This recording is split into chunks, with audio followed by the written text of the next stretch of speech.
स्वागत है आपका चैनल पे।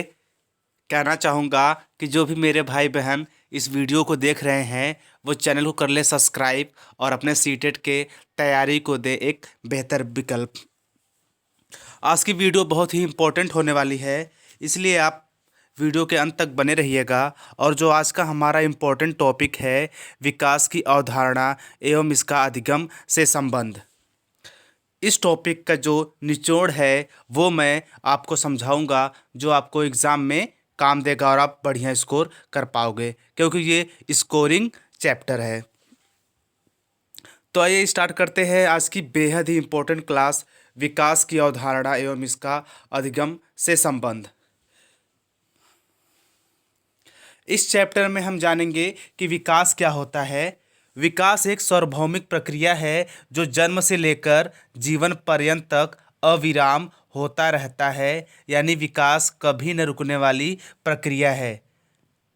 विकास केवल शारीरिक वृद्धि की ओर ही संकेत नहीं करता, बल्कि इसके अंतर्गत वे सभी शारीरिक, मानसिक, सामाजिक और संवेगात्मक परिवर्तन सम्मिलित रहते हैं जो गर्भकाल से लेकर मृत्यु पर्यंत तक निरंतर प्राणी में प्रकट होते रहते हैं।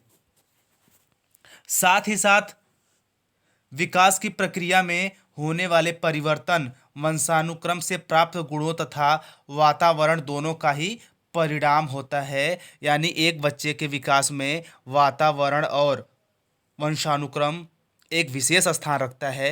विकास की प्रक्रिया में होने वाले शारीरिक परिवर्तनों को आसानी से देखा जा सकता है, किंतु अन्य दशाओं में होने वाले परिवर्तनों को समझने में समय लग सकता है। और विकास को क्रमिक परिवर्तनों की श्रृंखला भी कहा जाता है। इसके परिणाम स्वरूप व्यक्ति में नवीन विशेषताओं का उदय होता है तथा पुरानी विशेषताओं की समाप्ति होती है।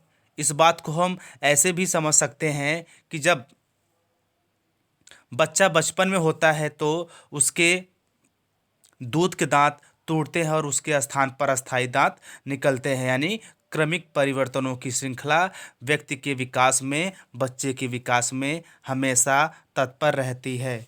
आई होप कि विकास का ये जो परिचय है आपको समझ में आ गया होगा।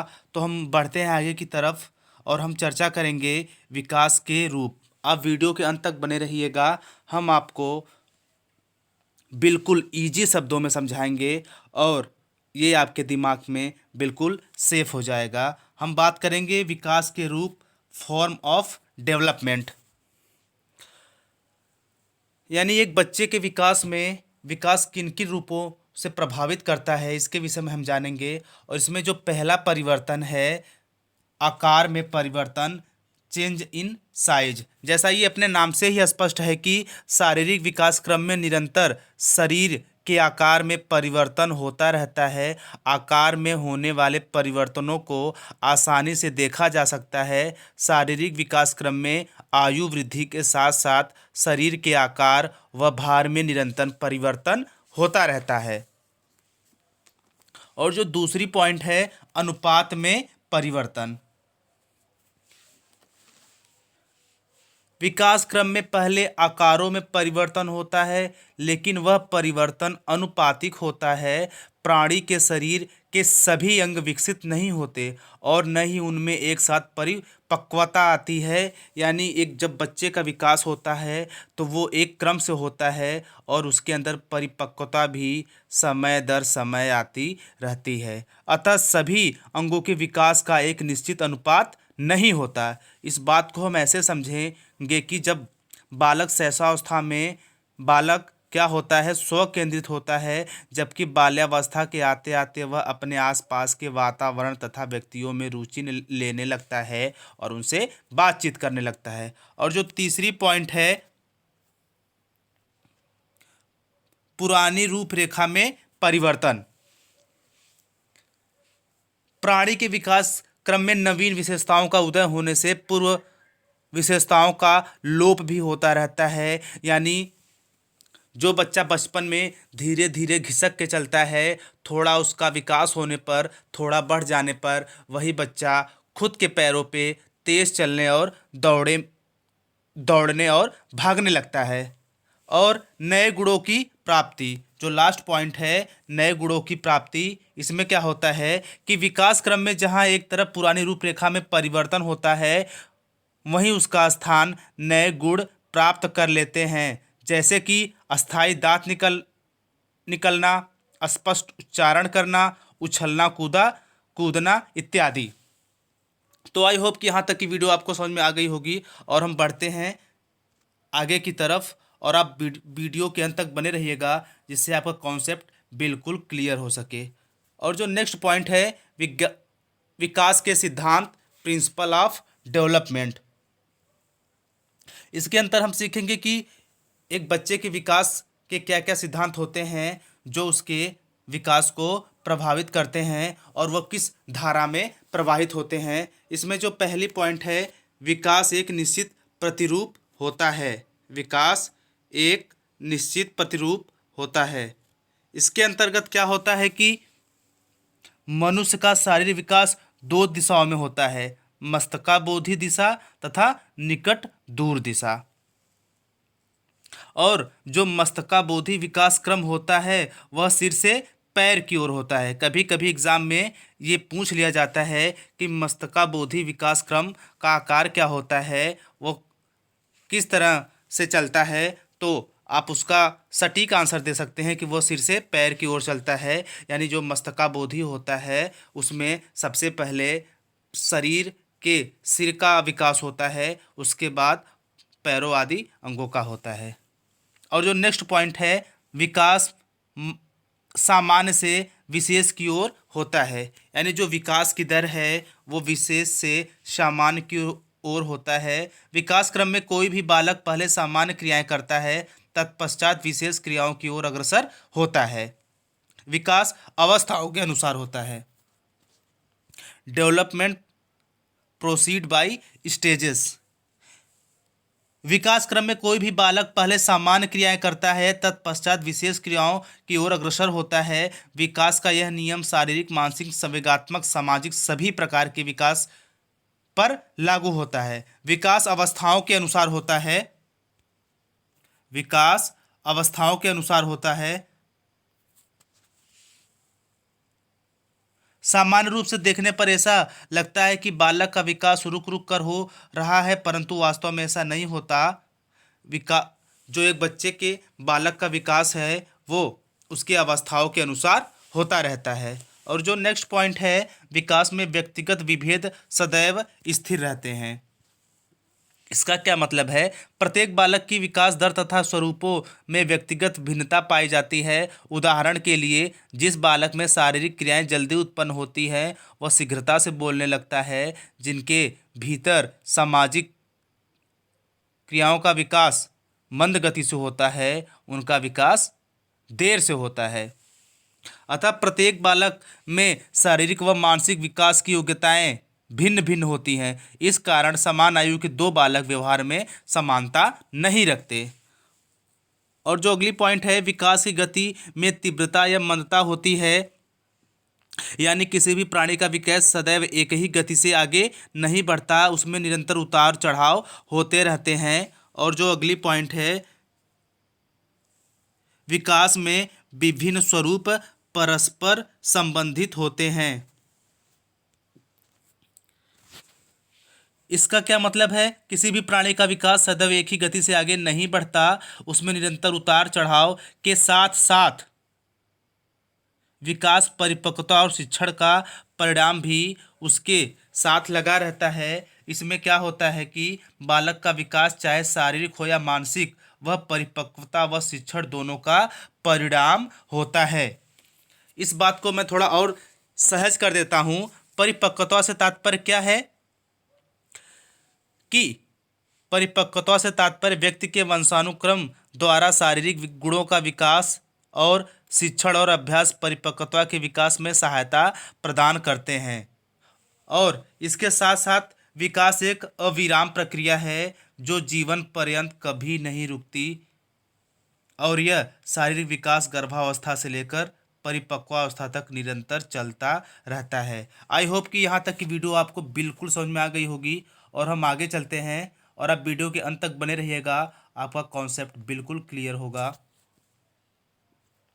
और आप चीज़ों को बेहतर समझ पाएंगे। हम बात कर रहे हैं बाल विकास को प्रभावित करने वाले कारक, यानी एक बच्चे के विकास में ऐसे कौन कौन से कारक हैं जो उसके पूरे जीवन काल को प्रभावित करते हैं तथा उसके साथ साथ चलते हैं। इनमें जो पहला है वंशानुक्रम, हेरिडिटी, यानी जो वंशानुक्रम होता है उसके आधार पर प्राणी का रंग, रूप, लंबाई, अन्य शारीरिक विशेषताएं, बुद्धि, तर्क, स्मृति तथा अन्य मानसिक योग्यताओं का निर्धारण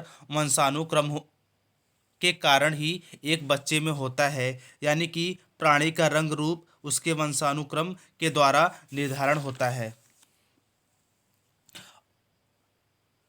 और जो दूसरी पॉइंट है वातावरण, इन्वायरमेंट, इसमें क्या होता है कि वातावरण में वे सभी वाह्य शक्तियाँ, प्रभाव, परिस्थितियाँ आदि सम्मिलित हैं जो प्राणी के व्यवहार, शारीरिक और मानसिक विकास को प्रभावित करती हैं।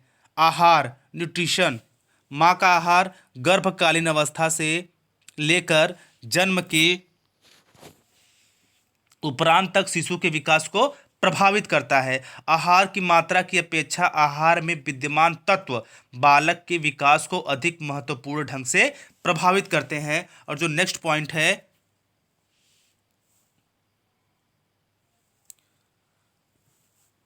अंतःस्रावी ग्रंथियां, और इसके साथ साथ मैं रोग के विषय में भी बता दूंगा ताकि आपका कॉन्सेप्ट क्लियर हो। जो अंतःस्रावी ग्रंथियां हैं वे बालक के अंदर पाई जाने वाली ग्रंथियों से जो स्राव निकलते हैं वे बालक के शारीरिक और मानसिक विकास तथा व्यवहार को महत्वपूर्ण ढंग से प्रभावित करते हैं। और साथ ही साथ रोग यानी डिजीज, शारीरिक बीमारियां भी बालक के शारीरिक और मानसिक विकास को महत्वपूर्ण ढंग से प्रभावित करती हैं। बाल्यावस्था में यदि कोई बालक अधिक दिनों तक बीमार रहता है तो उसका शारीरिक और मानसिक विकास भी अवरुद्ध हो जाता है, उसका विकास सही ढंग से नहीं हो पाता।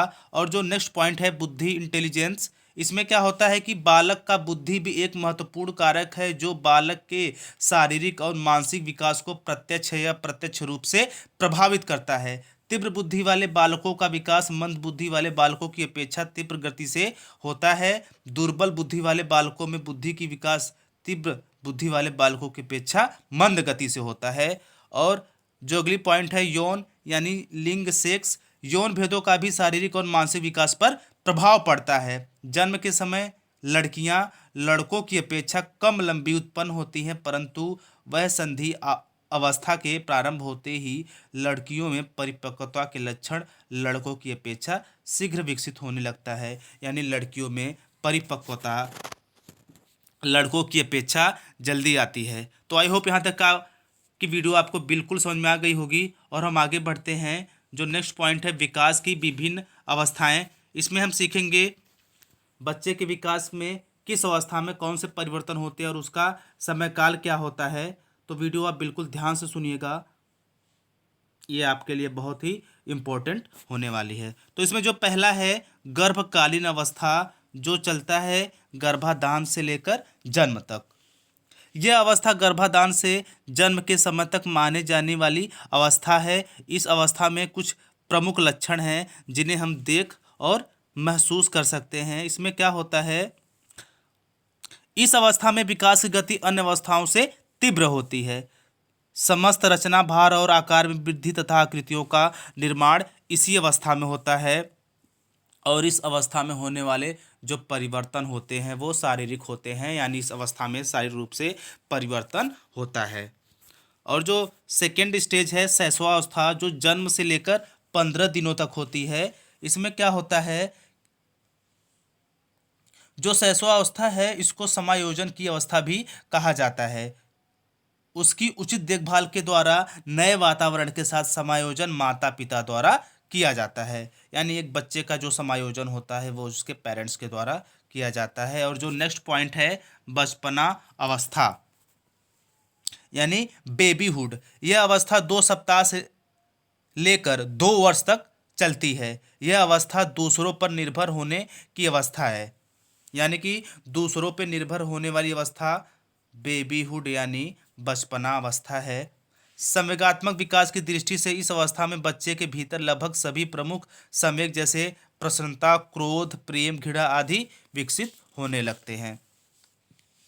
नेक्स्ट पॉइंट है बाल्यावस्था यानी चाइल्डहुड। यह अवस्था शारीरिक एवं मानसिक विकास की दृष्टि से महत्वपूर्ण होती है। अध्ययन की दृष्टि से इसे दो भागों में बांटा गया है। पहला है पूर्व बाल्यावस्था जो 2 से 6 वर्ष की होती है, और सेकंड है उत्तर बाल्यावस्था जो 7 से 12 वर्ष होती है। इस अवस्था में बालकों में जिज्ञासु प्रवृत्ति अधिक हो जाती है। वो चीज़ों को बेहतर ढंग से समझने के लिए उत्सुक रहते हैं, जिससे वह अपने माता पिता शिक्षकों से तरह तरह के सवाल भी पूछते हैं। बाल्यावस्था में बालकों में समूह प्रवृत्ति का विकास होता है। बच्चे साथियों के साथ रहना और खेलना बहुत ज़्यादा पसंद करने लगते हैं। और जो नेक्स्ट पॉइंट है वह संधि। इसमें क्या होता है, यह संधि यानी वह संधि बाल्यावस्था और किशोरावस्था को मिलाने में सेतु का कार्य करती है। यह अवस्था बहुत कम समय के लिए होती है, लेकिन शारीरिक विकास की दृष्टि से यह महत्वपूर्ण होती है। इस अवस्था की प्रमुख विशेषता है यौन अंगों की परिपक्वता का विकास। बालिकाओं में यह अवस्था 11 से 13 वर्ष के बीच प्रारंभ हो जाती है, और बालकों में यह अवस्था 12 से 13 वर्ष के बीच प्रारंभ हो जाती है। और जो नेक्स्ट पॉइंट है किशोरा अवस्था। यह अवस्था 13 वर्ष से प्रारंभ होकर 21 वर्ष तक चलती है। इस अवस्था को अध्ययन की दृष्टि से दो भागों में बांटा गया है। पूर्व किशोरावस्था जिसका टाइम पीरियड है 13 से 16 वर्ष, और उत्तर किशोरावस्था जिसका समय है 17 से 21 वर्ष। इस अवस्था में बालकों में समस्या की अधिकता, कल्पना की अधिकता यानी वो स्वप्नशील होते हैं, सामाजिक अस्थिरता होती है। इस समय किशोरों को शारीरिक एवं मानसिक समायोजन में अनेक कठिनाइयों का सामना करना पड़ता है। शारीरिक और मानसिक परिवर्तन के फलस्वरूप उनमें संवेगात्मक, सामाजिक और नैतिक जीवन का स्वरूप परिवर्तित होने लगता है या हो जाता है। और जो अगली पॉइंट है प्रौढ़ावस्था। किशोरावस्था के पश्चात 21 से 40 वर्ष की अवस्था प्रौढ़ावस्था कहलाती है। इस अवस्था में व्यक्ति अपने जीवन के लक्ष्यों को पाने की कोशिश करता है। यह पारिवारिक जीवन में प्रवेश की अवस्था है, यानी कि पारिवारिक जीवन में प्रवेश की अवस्था क्या है, प्रौढ़ावस्था है। और जो नेक्स्ट है मध्यावस्था। 41 से 60 यानी 41 से 40 वर्ष की आयु को मध्यावस्था माना गया है। इस अवस्था में प्राणी के अंदर शारीरिक व मानसिक परिवर्तन होते हैं। इस समय व्यक्ति सुख, शांति व प्रतिष्ठा में जीने की कामना करता है। वह पूजा पाठ वगैरह में ज़्यादा ध्यान जमाता है और उनमें ज़्यादा इंटरेस्ट भी लेता है, और सामाजिक संबंधों के प्रति भी उसकी मनोवृत्तियां दृढ़ हो जाती हैं। और जो नेक्स्ट है वृद्धावस्था। जीवन की अंतिम अवस्था वृद्धावस्था है, जो 60 वर्ष से प्रारंभ होकर जीवन के अंत समय तक मानी जाती है। यह अवस्था ह्रास की अवस्था होती है। इस अवस्था में शारीरिक व मानसिक क्षमताओं का ह्रास होता है, यानी हम अपने जीवन के अंतिम पड़ाव पे होते हैं, और साथ ही साथ जो स्मरण शक्ति है वो कम हो जाती है। आई होप कि ये वीडियो आपको ज़रूर पसंद आई होगी। ऐसे ही बेहतरीन वीडियोस के लिए हमारे चैनल को सब्सक्राइब कर ले और बेल आइकन प्रेस कर ले, ताकि आपको नोटिफिकेशन सबसे पहले पहुंचे। आज के लिए बस इतना ही। मिलते हैं अगले वीडियो में। Thank you so much. जय हिंद, जय भारत।